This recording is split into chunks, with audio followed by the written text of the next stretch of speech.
Mark Men. Well, question mark, the wise part, not the men part.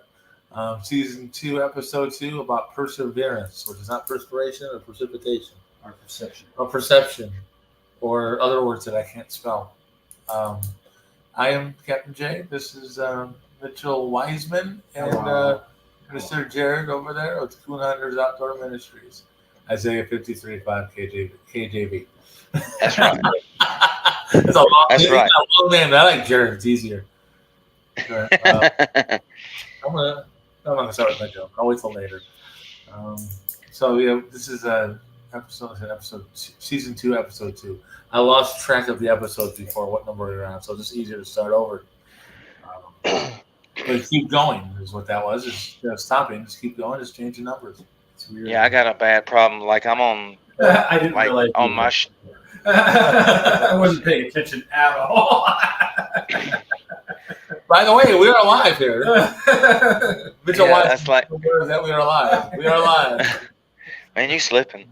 That's like on my show. I'm on episode 37 or something, and I'm bad about forgetting what episode is this because I got to write it. I got to put it on my flyer, and a lot of times I forget. I don't need to forget. So this is season 2, episode 2. Season 2, episode 2. Season 2, episode Ballin'. 2. Is it? I don't know. Yeah, so I put up there. That's what last week we won. That's what it is, guys. And I lost track. So, but yeah, this is about perseverance, which I said earlier was a bunch of other words I didn't know. I wasn't sure. Perseverance. I had to look it up, and they had a definition. I still didn't know what that meant. It basically means you don't give up. Yeah, hard-headed. Stubborn. Never quit, never die attitude. Fall down, get back up. You have a donkey's attitude. I have a donkey's attitude. You're That's like a dog with a bone. stubborn mule. Oh, Stubborn mule. Yeah. So yeah, I'm definitely one of those. I guess stubborn, perseverance type. So even with just the ministry in general, but Do any of you actually have a testimony on perseverance? I mean, we all probably have one if we think about it. Well, yeah, I said like just with the station and ministry itself. I mean, numerous times where I've wanted to say I'm done with it because I was just not getting the ground I was hoping I would get, kind of deal. Well, I wasn't seeing the what's it called? The audience. Not seeing the product at the end there, and but we did our Quake Fest in 2000. Hey, John. 2018. I think we did, Quake Fest in 2018, or Dechurchify was what it was, and found out later that somebody had impacted a young man's life through that. Through that event and a couple other events we've done. It's literally the 99 for the one. I mean, I do it because I know we're gonna reach somebody at some point. So, but I fall down. I don't want to do it. I don't want to do this. I don't want to do this. And then I'm like, oh, I'm just gonna keep going. And that's what's kind of kept me going. Is I just know that I'm gaining ground, but it might not be as fast as I want, but as fast as he wants me to do it. And I'm like a rolling stone, I guess, as you gain stuff as you go. Momentum. Yeah, as you go, if you go really fast, nothing sticks. So if I go a little slower, stuff actually sticks and builds, which is actually a good thing. So I've learned a lot in the last 2 years. I wanted to quit last year. I was traveling. We were all kinds of in North Carolina. Stuff was falling all around us, kind of deal. I mean, it was not a pretty sight. And I'm like, I gotta focus on other things, not this ministry stuff. And I got yelled at. He's like, you need to keep doing this. Is why I gave it to you, to keep going so you can build off it. Now I'm building off it. So yeah. No, that's a perfect explanation, like story and testimony for perseverance. Sometimes we need that extra oomph and reminder that keep going. They call it breakthroughs and breakthrough points, and that doesn't mean that you get to the end result. It just means that you reach the next stage of your journey. What about you, Jared? Do you have a testimony and perseverance? So Yes. So That's it. Yes. No. how do I want to word it? So like, okay, not giving up. So for those that know me, I helped my buddy Robbie Johns, and excuse me, my throat messed up. But I help him with a racing safety device called the Race Safer Fuel Mhm. Arrestor. And what it does, for those that don't know, it's a safety device that Robbie invented in 2000. Um, he was at Daytona 500. I mean, not Daytona 500, Daytona International Speedway, and he watched NASCAR. He was at the NASCAR Truck Series race, and he was helping NASCAR driver Rick Crawford. He was working for him at the time in his pits. And driver, for those that anybody that knows anything about NASCAR, driver Jeff Bodine wrecked his Truck Series truck. He wrecked, and the fuel cell went flying across the racetrack on fire, and it almost killed him and put him in the hospital. And I found out years later, actually a few weeks ago, I found out that Jeff Bodine's a big Christian, and he shared his testimony about catching on fire, and or his fuel cell catching on fire and him wrecking. So he uses that testimony to go speak to people about Jesus and stuff, which is cool. I never knew that about him. Mhm.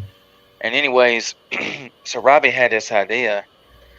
And he said, hey, I want to come up with something that will encapsulate these drivers' fuel cell to keep them from catching fire and them in the car from catching fire. So he come up with the Race Safer Fuel Arrestor.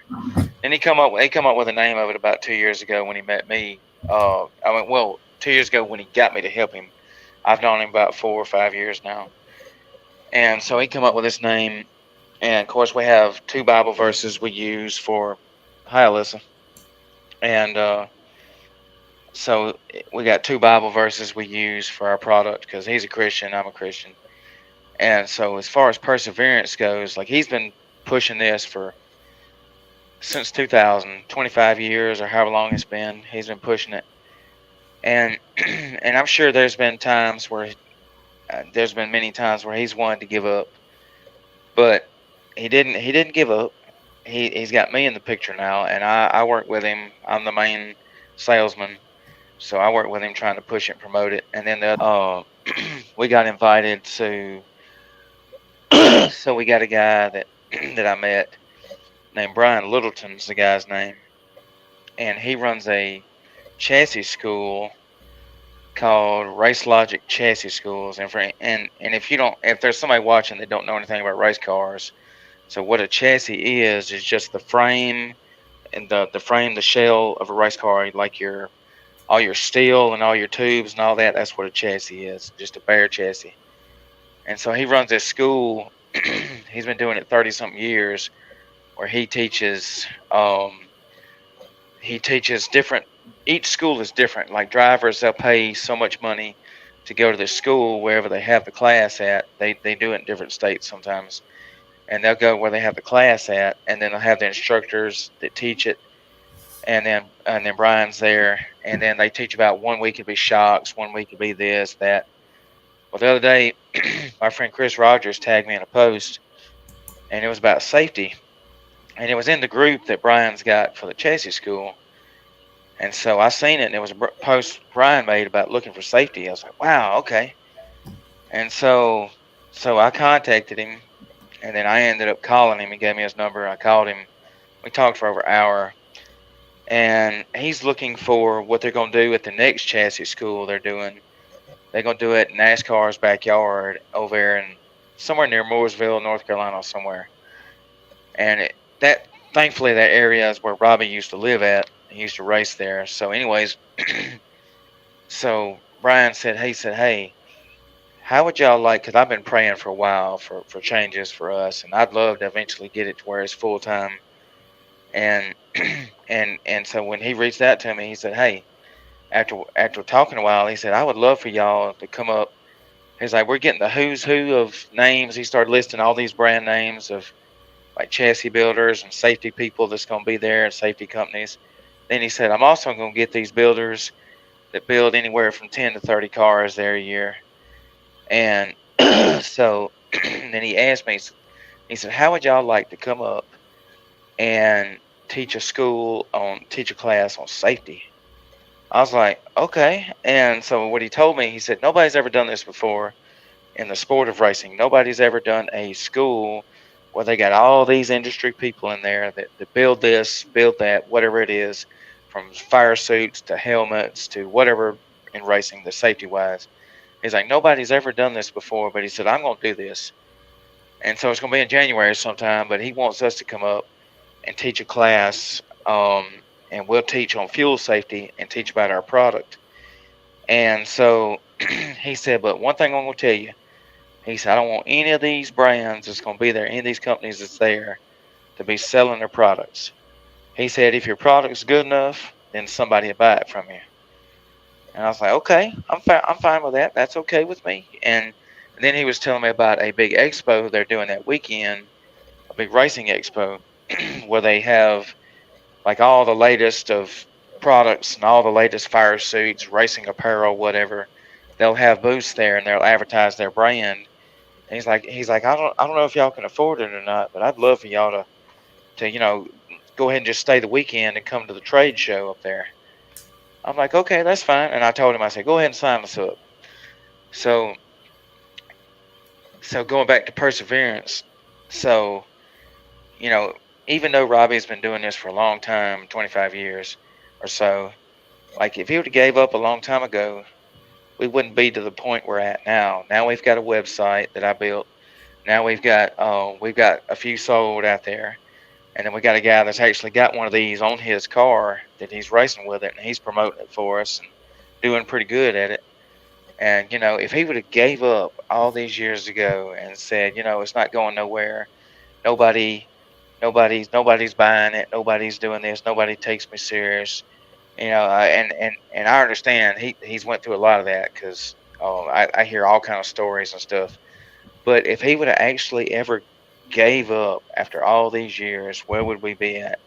And we're actually, hey Kayla, we're actually better off than what we were 2 years ago when I started helping him.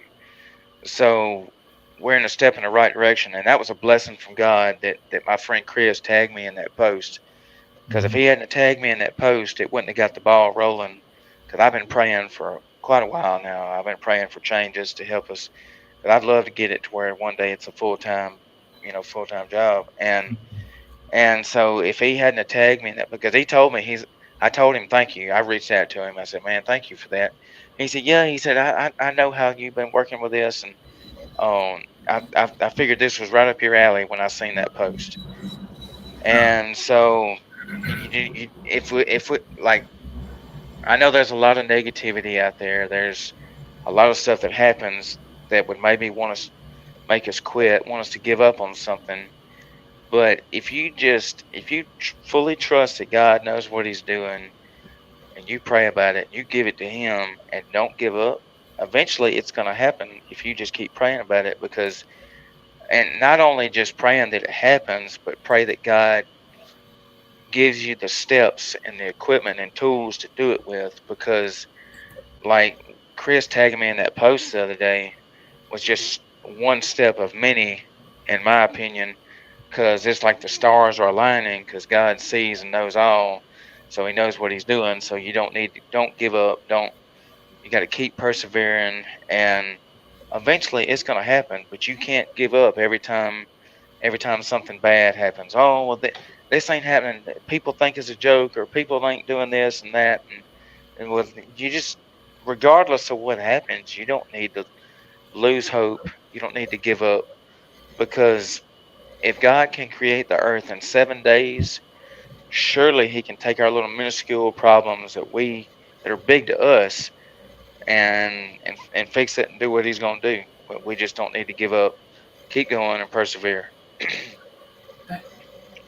So with that, well, that's a fantastic testimony too, and it's a good example of like not giving up, because you don't know what good can come from it, and you don't know how far God can take our ministerial efforts and how far they can grow. But have either one of you, or anyone listening, ever had those moments where you know what you're doing is what God wants you to do, but you hear this little voice in the back of your head. It's like, no one believes that you can do this. No one thinks you can do this. Yeah, that's like no one. We all have that voice. Sometimes it's us. Sometimes it's the enemy. Sometimes we allow people to have more power over us than we should. But have you ever had those moments in your own struggles of perseverance? Well, we interviewed today. That's cool. I like it. It's not a bad thing. But yeah, every day with the ministry stuff, I mean, it's always like everyone's worried about numbers. And as they call it, this is the word hot. This word, the only time I'll ever say that I'm hot. Honest, open, and transparent. So that's why we all be hot. But like our radio station numbers, low compared to what most people consider successful in that aspect. So I'm friends with some other radio station owners, and they're like, "Oh, I only had 35 listeners today," and I'm like, "Bro, can you send 20 of them this way?" No, like people what I have. Well, I'm excited to get 5. I mean, type deal. I mean, I've had days where I'm literally the only person that's listened that day. I know, Jared, I know you listen regularly, so I appreciate it. I don't mind about the numbers on that. I've had my concerts and events and outreach stuff I've done. 10 people show, 5 people show. I don't care. Just keep doing it because he's telling me to do it. But I've had it where I'm like, man, literally 3 people are here, besides the artist and me. Why am I even doing this? Who am I reaching?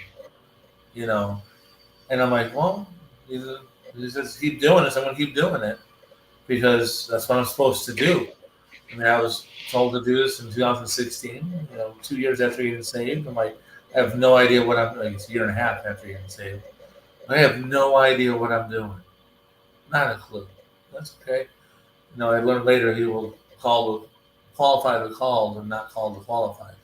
Amen. That's right. I am definitely not the qualified. I'm getting there. I'm much better than I was 8 years ago. Amen. Even just doing the podcast, I would have thought about doing something like this and continuing to do it. So I mean, I've always had those stumbling blocks to say no because people are like, your numbers aren't big. Yeah. So your numbers are too big. Yeah. And like I look at it this way: you got to start somewhere, and like okay. So speaking of the radio station, so the ticker on the bottom of the screen there, it's got the link to our radio station. So I want y'all to listen to our radio station. It's free. It's 24/7. The best underground Christian rap music, the best Christian rock music, and I believe in the mornings we play like your K-Love type music, your little slower worship music. And if you like, Red, Saved by Scarlet, we play all these cool bands. ASAP Preach. It's free. All you do is type that link in. You press the play button, or you can go to your app store and type in Live 365. And there's a bunch of different Live 365s, but you look for the one that's a Live 365 radio app. And it's basically an app where you can search radio stations online. You click it, type in Quake Radio, and you can find us. It's free to listen to. Share it with everybody because we want everybody to listen to our station. But so besides that, something like on my ministry, like it took me forever to get over 1,000 people to like my page. And of course, Bookface has this thing, and they started this years ago, where if you go 5 days without liking a post or commenting on a post, then whatever that person posts will not be shown in your feed. Only the stuff that you regularly like and click on will show in your feed, unless you set that page to receive notifications when they post something. And so I guess they did that to do away with clutter or whatever. But it kind of got me aggravated. I said, daggone, nobody's seeing my post on my ministry page. I post all the time, and I kind of got discouraged for a while. I was like, man, I'm posting and nobody comments and likes. It's like, daggone, it's not that hard. Just click like, comment, whatever. And then now I've got over 1,000. I forgot how many, but it's over 1,000. And now I try to respond to everybody that comments, everybody that likes, whatever, because it was a big deal to me. So I see more and more people starting to react, comment, and then more people watching the live. Like I've probably got some friends watching the live right now from my ministry page, and if I would have gave up and not persevered through that, I wouldn't have got where I'm at now. Because now I've got a regular 4 or 5 people that I see all the time, either comment or like and post, and that's a pretty big deal from where I used to be. Mm-hmm. And it teaches you a sense of humbleness, like to appreciate even the people that are loyal enough to come and watch us every Exactly. Sunday. It's like whoever you guys are, we appreciate that because we're not here to talk about our own benefit. We can't grow and we can't learn without anyone who contributes with us, like Adam and everyone else who's been on the show with us. It's like when we have them on, when we say question mark in the wise men, we mean that because we're not really wise. We're grasping at whatever knowledge other people have got gained through the experiences they have. We want people to share experiences and through that to learn and grow. It's like here, Jared and Jason were talking about, like, the enemy uses discouragement to get us off track. It's like, oh, this is taking too long. Oh, you're not reaching the numbers. Oh, you're just making yourself look like a fool, or whatever it is that might be rushing through your mind. And he'll use that because he knows that God can take what little efforts you can do yourself and turn them into something big. He knows that, and he doesn't want that, because the more God is able to do that for you, the more your faith is built, and the more greater and better things you can be used for. And he does not want that. He wants that seed to die before it ever has a chance to take root and hold on. And it's one of the points that even if what you're praying for doesn't happen, it's still important that you have that disposition of the continuing to pray for it. Even when everyone else says you can't do it, or even when all the circumstances says you can't, it's important to do that, because that perseverance teaches you to do things when God does tell you to do things. Because if you can hope for something that never happens and you keep hoping for it, that's faith. Because you know God can do it. Even when everybody else says he won't, you do. And it's not that thing is your whole world. It's just that you believe for whatever reason you're called to do it. Even if nobody else sees it. And even if that doesn't happen. And God's not up there saying, well, see, you were wrong.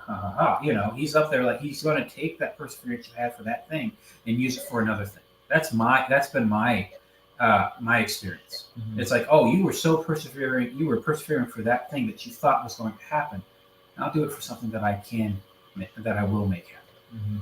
And it's like, because if you can do that for something that you weren't even seeing signs was growing, you can do that here, where there is something growing.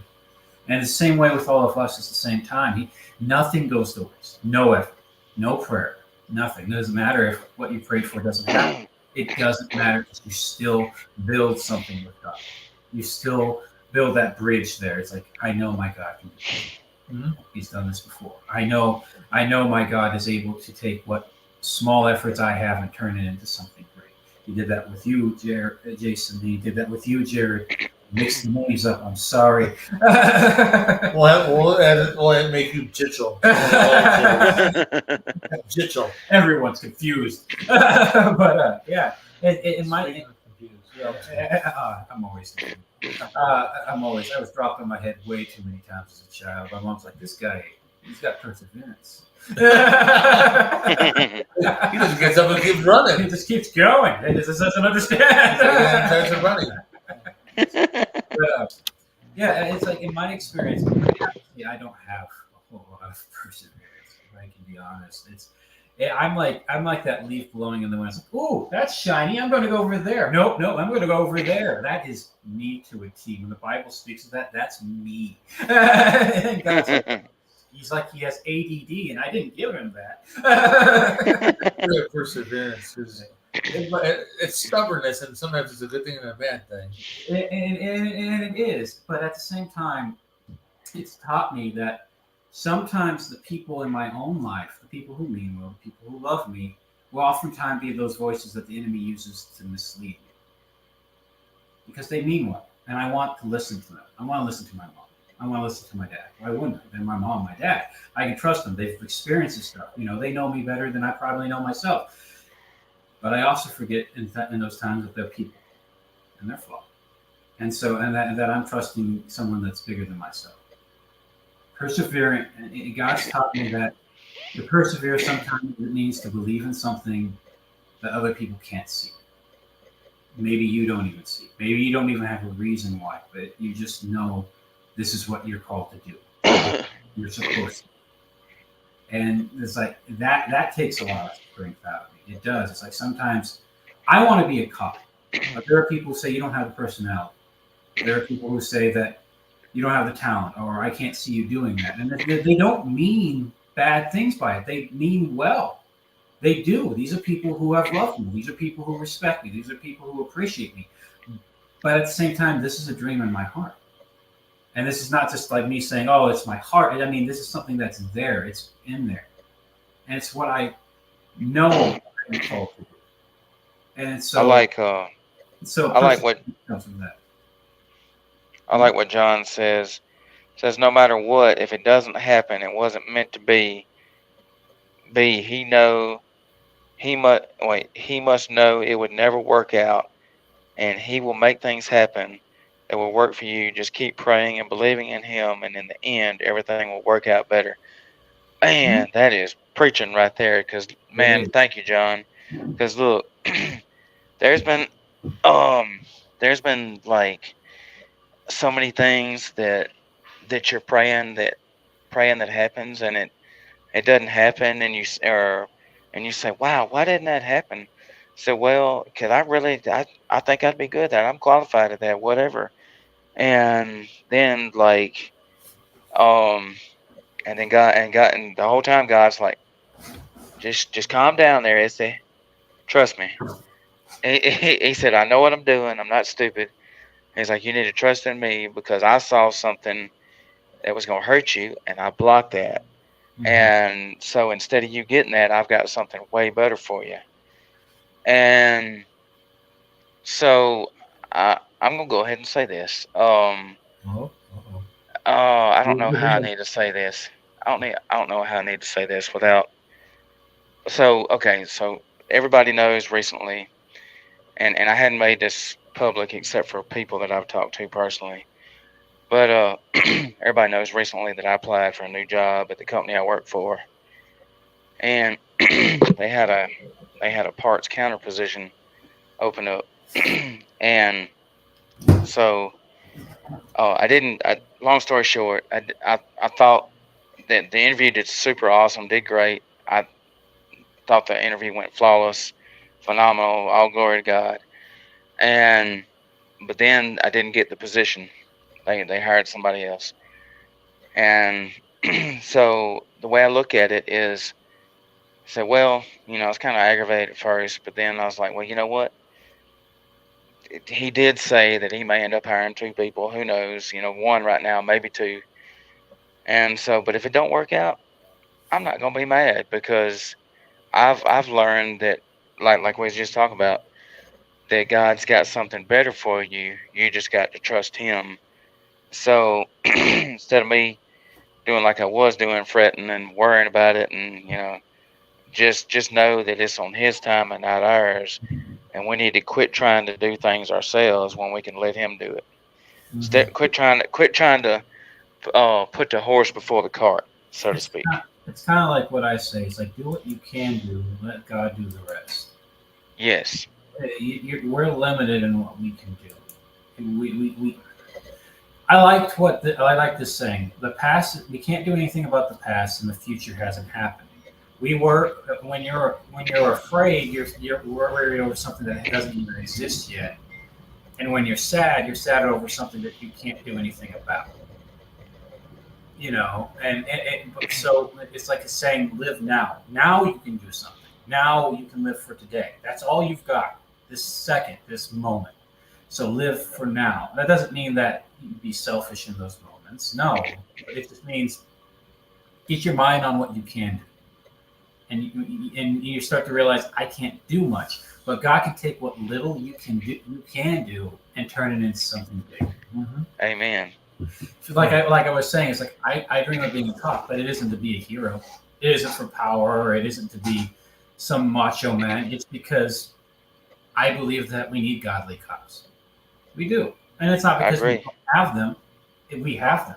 They're there. Some of them become some great pastors. Some of them become great preachers. But I believe in this country, especially, that we have a lack of people with the understanding of what these men and women go through for us. And we need people who can pastors that can reach them. We do, because they're just as important as anyone Exactly. else. And it's like that's what God's put in my heart. That's that end goal. And that's what I was going to ask all of you. It's like, what vision do you have in your head for where you want your radio station to go, or your projects to go? It's like, what vision did God put in your head? Not something that will be exactly like that, but like, something to hold on to. Like God says, like, like the Israelites walking through the promised land. They were promised like a place of milk and honey, but they weren't obviously expecting like rivers of milk and honey. They were just That'd be weird. Yeah. It's just Cool though. it's just prosperity. Yeah, it's like a promise of someplace better than where you've been. Yeah, and like you were saying, so it's like, But I listened to a sermon, whether you like him or don't like him, Michael Todd from Transformation Church.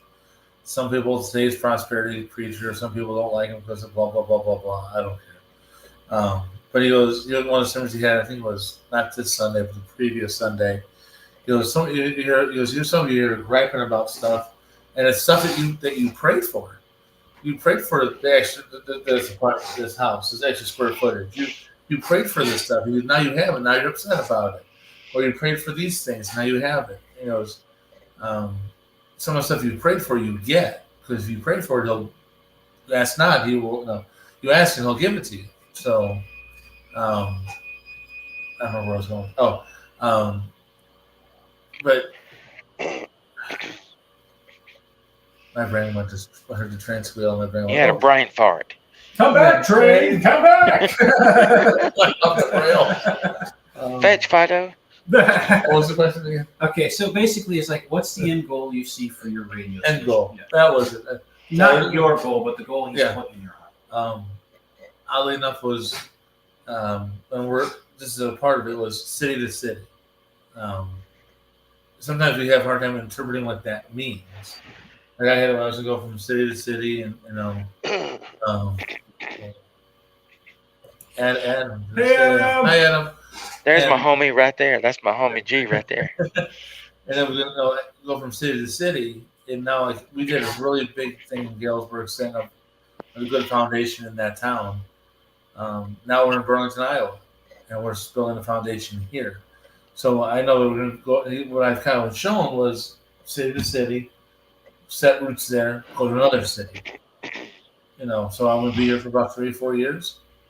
Probably go to another city for 4 years, do the same thing, and build off what I learned from previous. And he's shown me that I'm going to be planting seeds, building stuff, and then go on. And showing that there's going to be like large facilities that we're going to be doing speakers, whatever, the place downtown auditorium. I know that's one of the spots I'm supposed to be at some point in some way. He said he's showing me some things, and I know that I'm just trying to hone in and listening and understanding it. Mm-hmm. So what that means. And I like how you said, and I like to point this out. Hi, Adam. We see you. Yeah, but I like to point this out too. It's like the Israelites moped and wrote and complained about the promised road. Complained about the promise. Right, that's it. Right, that's the word. Yeah, but more appropriate. About the promised land that they were at, and it's not uncommon because as humans we don't have that far-seeing vision that God has. We don't, and sometimes what we ask for is hard. And that's just the way it is. We ask God. We as believers, as me personally, I believe God will prepare me for where I'm asking and hoping to go, and what He's put in my heart. And I know for a fact that He will, because He's done it for people in the past. He's done it for people in my present. So I know he can do it here too. In the future. In the future. So it's like, I know he will prepare the way, but I also know it will be hard. And there will be moments when I'm like, why did I ask for this? Why did I want to do this? And it's like, because this is what I wanted you to do. And what you asked for. yeah, exactly. But he wouldn't have done it if it's not something he wanted. Mm-hmm. It's just the truth. It's to the point where I believe that I trust God, because God isn't my puppet. He's not my genie like Jared said. He's able to think in ways that I can't fathom. So I trust him when he answers my prayers, when he leads me down a path that I may have asked for. But yes, welcome, Adam. Yeah, any comments on perseverance, a word I can't pronounce? We don't use it every day. Yeah, perseverance, perspiration, whatever that word is.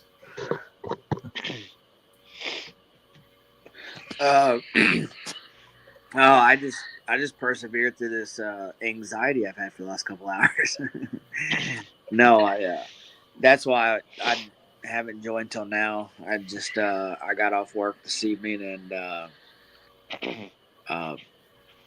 just have been overwhelmed with anxiety and can't get my thoughts under control, and so just part of what I deal with sometimes. And I sat down for a second, and when it first came on, like I said, it was about 6:45 or 7, and I haven't had any really big anxiety issues for the last little while. I mean, things have been pretty chill, and just kind of how they come. And I just prayed, and it was like, I could use some relief, and made a phone call to Jared, and it's all good. It's just part of it. It's good to have that phone a friend. Yeah. Literally, It is. Yeah, and that's more than anything. I just, just so because if I can talk to somebody, not talk to, it's not necessarily talk like with me. It's not like I need to talk to somebody about like my feelings or my emotions, whatever I'm dealing with. I just like if we just conversate about like our work day or like a race coming up this weekend or stuff. It's just like it throws my mind to another. He's getting your mind off of like thoughts that, because when I have anxiety attacks, I mean, I get them bad. And I want to cut myself off, but that's the last thing I want to do. I don't want to cut myself off from the world. I want people to get my mind off of what I'm thinking about, because oftentimes I can't get my footing, and I call it getting my footing in my thoughts, and they're running away with me. And I'm going down rabbit hole after rabbit hole after rabbit hole after rabbit hole after rabbit hole. It just wrecks me and leaves me like just incapacitated for the day. And it's like I'm so grateful for the people I have that I can turn to in those moments to get my mind off of what's going on in my head. And even if it's just something as simple as, like you said, Jerry did for you, talking to you about how your work went and all that stuff. He literally got your mind off of things so that you could get to your footing, and so you can get your thoughts under control. Because I've been there. I know it's hell. It is terrible. Yeah, it's like Tony, like Tony, and it was on the phone call too, and it's just, I just wanted to conversate, because like I said, my deal is it's like, it's fight or flight, and I'm ready to do both at the same time, and I just, I used to have them a lot, like I used to have really, really bad anxiety a lot for like all the time, all day, and I'll just be honest with you. Over the last several months, they've gotten easier and easier, and I think a lot of that has to do with trying to get stronger in the faith, in my own faith, and giving more and more to Him to deal with versus me dealing with it. So it just seems like I haven't had as many these little episodes or whatever, but because I have nothing to complain about. Life's great. Got good people around me. Work's great. My lights are turned on. I got food in the fridge. I mean, I ain't got a lot to really, so it's kind of weird. I picked my daughter up from her aunt's when I got off work, and it was like a light switch. Like on the way, just boom. I was full force, like anxiety. I was like, Oh, no, what in the world? Like, and what causes it? And it's like I still don't know. And it's like you said. It's like I've got food in my fridge. I got a roof above my head. I still got my mom and dad. I've got people that I can talk about my faith with without getting my head cut off. I mean, I've got all kinds of things that I'm blessed with. So what do I have to worry about?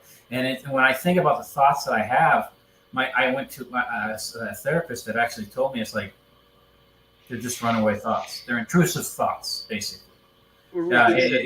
It's like there's no reason for them to be there. None. It could be something like looking back at last Tuesday and thinking like, oh, that's going to somehow get me killed. Yeah.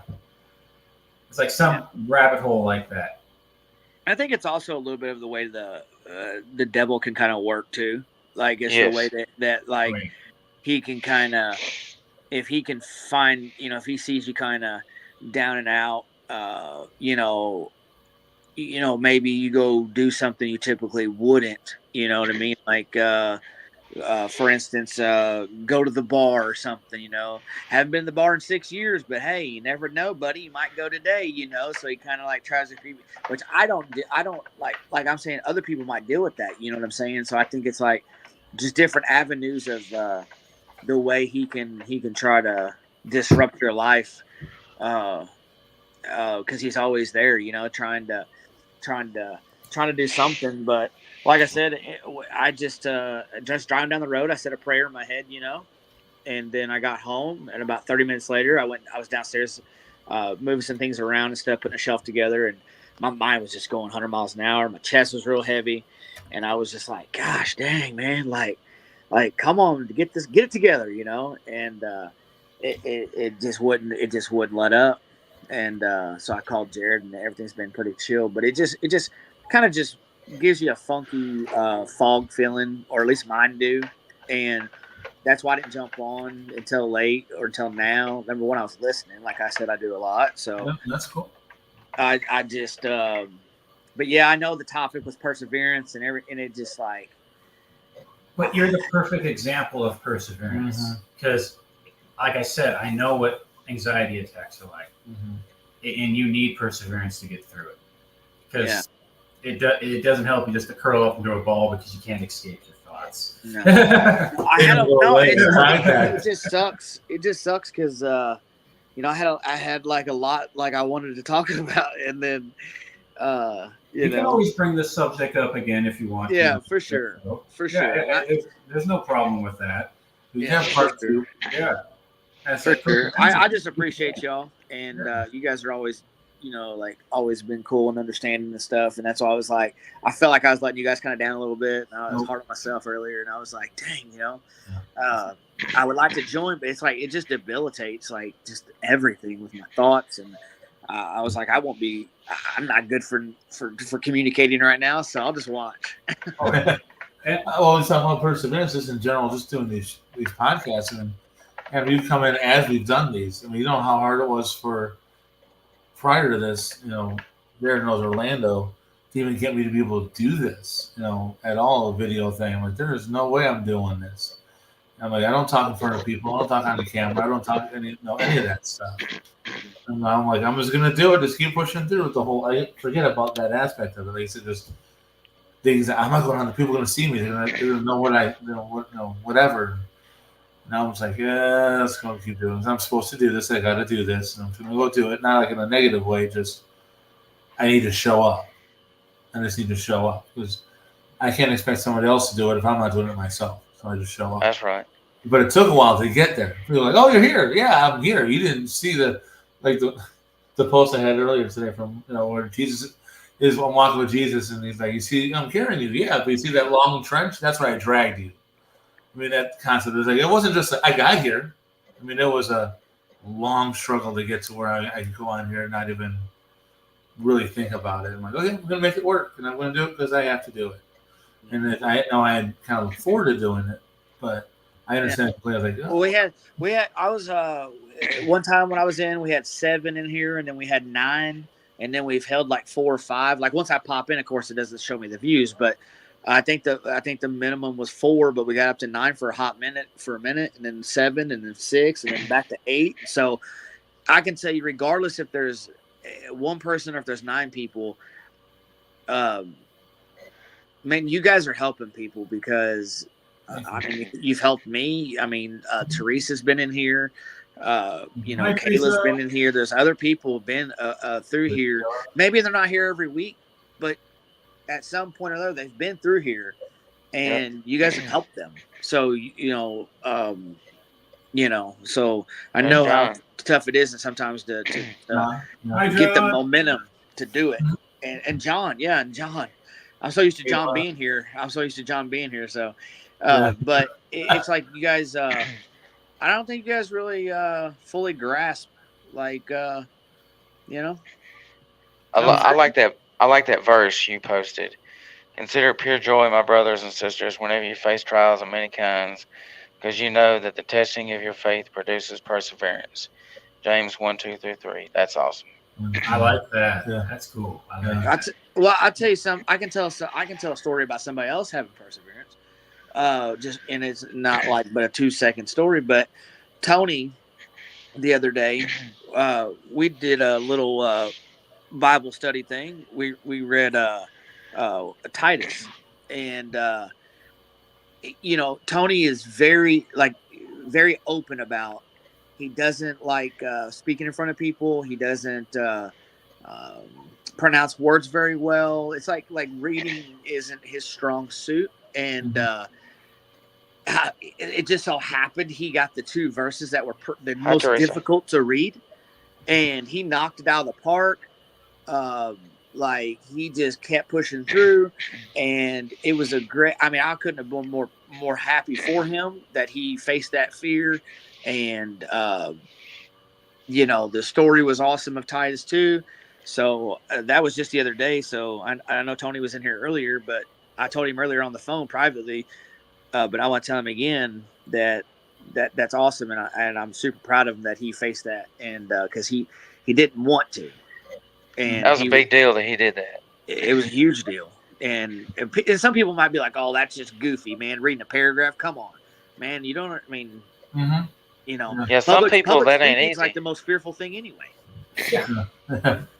I understand his with Tony is I was the quiet one. I don't talk in front of people. I don't talk, that kind of. This is not what I do.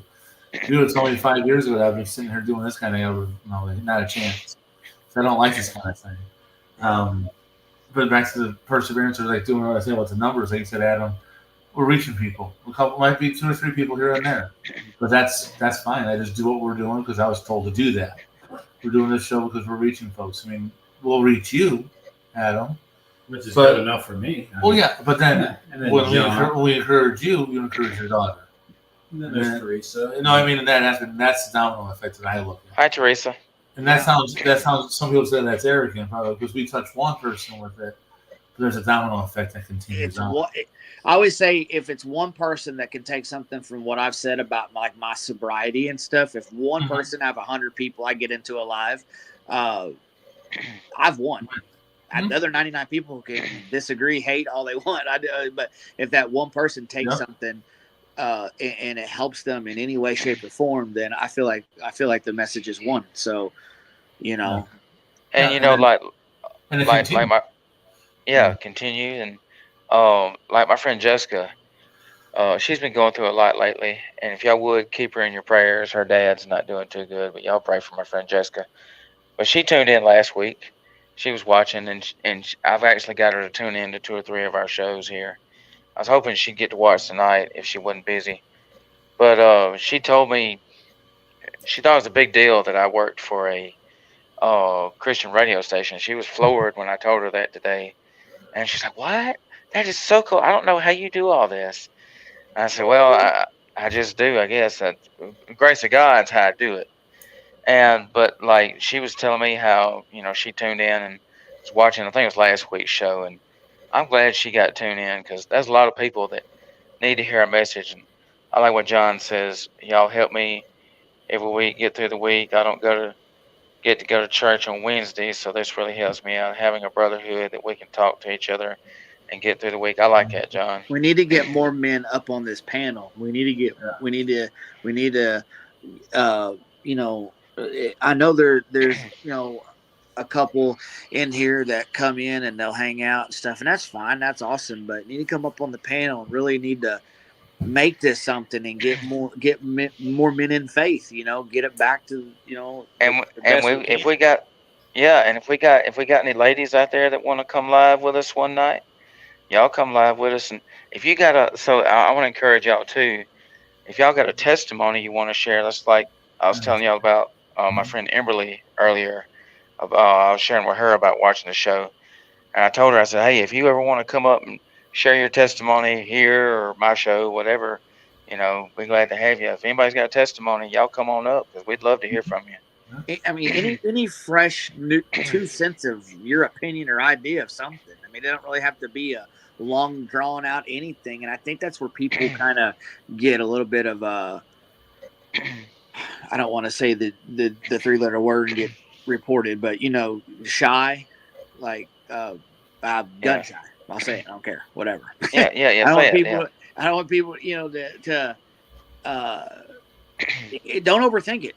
Just push the button, come up, and just speak, and what comes out comes out. I mean, that's kind of how I face it, and nobody's going to make you feel dumb or stupid or and see John just says have fun with it.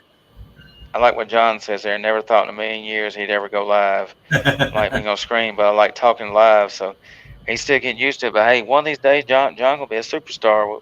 Yeah. Teresa was the same way. Teresa used to not go live. So 2 years ago, when I was doing lives, I'd have several hundred people in there, and of course, all about nothing and nothing about nothing. But there was people there, and she wanted to come live, but she was so shy. And she was like, no. And then, TJ had did a live the same time I did. And she goes over and did a live with him because he had a smaller crowd. He had like 10, 11, 12 people in there. And I was like, oh, I see how it is. You're going to go to his live and jump in and talk, but you won't come on. I totally messing with her. But she finally took the leap. And I told her, I was like, see, it ain't that scary. Like, like John, just do it, man. Ain't nothing to it to do it. Hey, ain't nothing to it. No, that's what my best friend Matt says all the time. He said, ain't nothing to it but to do it. You know what? That's right. You never know who your testimony is going to reach, who you could save the life of. Well, yeah. I mean, transparent here, but I've shared my testimony as a post. I don't think it's a big deal. And they're like, that's insane. I'm like, well, this is what happened. I'm like, that definitely helped me out today. I needed to hear that. I'm like, it was just what happened. It's like, it is what it is. It's what happened. And I'm like with your sobriety, like for you, it's just what happened. But to someone else, Teresa said she was so nervous. Yeah. Oh, it is nervous. Well, I just look at it this way. I'm talking to 3 others right now. Is how I see it. All these folks on the chat in the other corner with how many we have, I don't worry about it. I don't think those are people really watching. It helps me. But we know because there's right now there's 3 people here. Right, for sure, and that's a good way to look at it too. Well, it's showing 7 on mine, 7 people watching. So. Yeah. What about chopped liver? Besides me. Yeah, Teresa says she was so nervous. Yeah, I remember you I was begging you, and you finally got over it. But Teresa, I want to say something. I really. Your boy's in good hands. I'm praying, everything goes like it's supposed to. You've done, you're such a good mom. Like you're just a good overall human being. And I'm glad to call you a friend.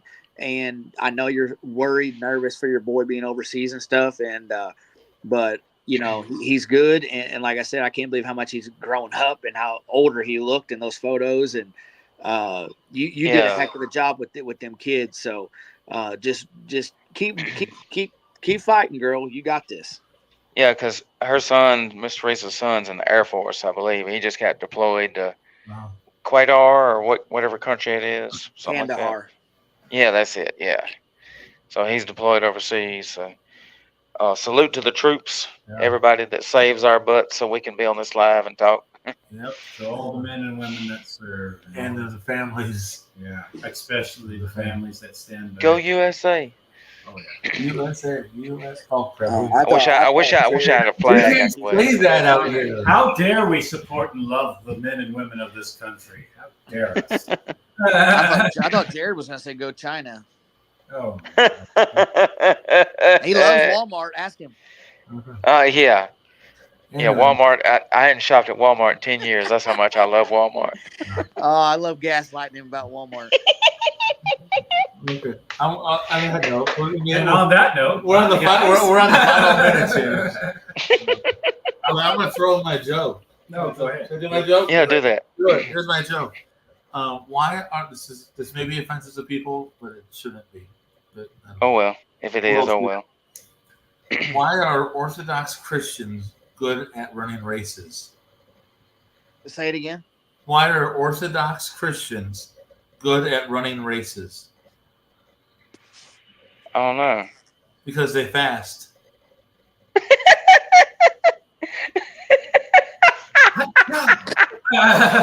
That's a knee slapper right there. Man, I'll tell you what. That is better than any Chuck Norris joke I've ever heard.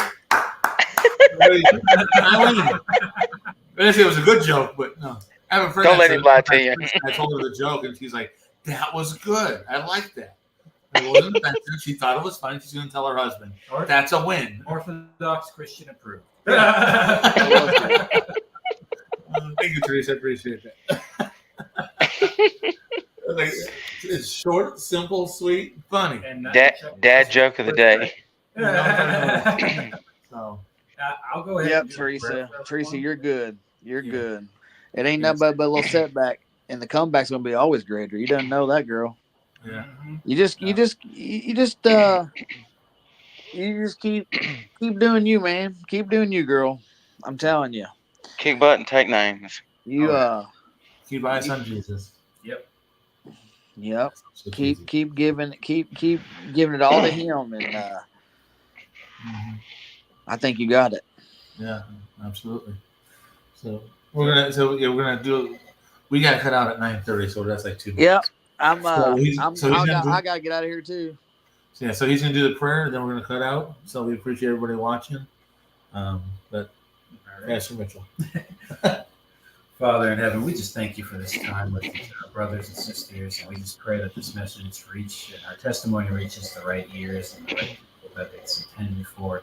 We pray that you watch over Teresa and that you watch over her son who is overseas. Father, we pray that you continue to bless him and just keep a protection around him. We pray that you watch over Teresa and her mental health and help her to heal, help her to strengthen her, and just give them all a feeling of peace. Watch over Jessica and her father. We just pray that you just keep him in your presence, Father, and that you just work there and whatever problems they're facing. And Father, we just pray that we are able to reach people at all times and at all places and at all stretches of their life, and that those people too can go forward and be a light. That we are that match that starts a fire in your name.